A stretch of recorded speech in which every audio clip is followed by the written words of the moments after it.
মুসলমানের কোনো বাচ্চা, ইমানদারের কোনো সন্তান হিন্দুর দুর্গা পূজা দেখতেও যাবে না। বলো ইনশাআল্লাহ, বলো ইনশাআল্লাহ।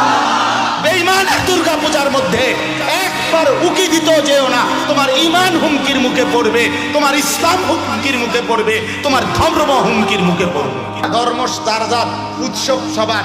আমগো কোরবানির ঈদের দিন গরুর গোশত আর রুটি, চালের রুটি খেতে আই।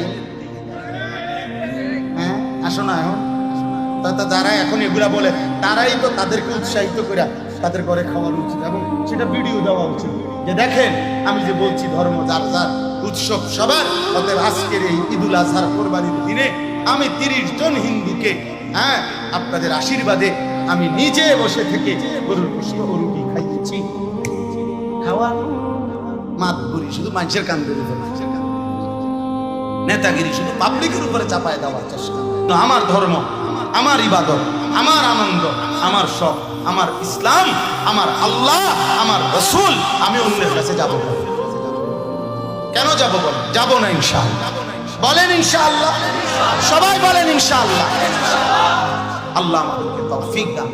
পরিষ্কার বললাম, কোন আমরা কারো উপরে আমরা আঘাত করব না, কারো উপরে আমরা জুলুমও করব না। ধর্ম যার যার, উৎসব সবার। এটা মিথ্যা কথা, এটা কুফরি কথা, এটা কাফেরের কথা, এটা বেঈমানের কথা, ইমানদারের কথা হইতে পারে না। এটা বেঈমানের কথা হইতে পারে। ধর্ম যার যার, উৎসব সবার। না না, আমরা এটা মানি না, আমরা এটা মানি না। আমার ধর্ম, আমার ইবাদত। আমাদের ধর্মে কোনো আলাদা উৎসব নেই। রমজানের ঈদ এটা উৎসব, তাইলে আমরা 2 রাকাত নামাজ পড়ি কেন আলাদা? কোরবানির ঈদ এটা উৎসব, তাহলে আমরা আলাদা নামাজ পড়ি কেন? আলাদা নামাজ পড়া এটা উৎসব। কোরবানির দিনে পশু জবাই করা এটা উৎসব, এটা ইবাদত। বলেন না কেন? মুমিনের হাসি ও ইবাদত, মুমিনের কান্না ও ইবাদত।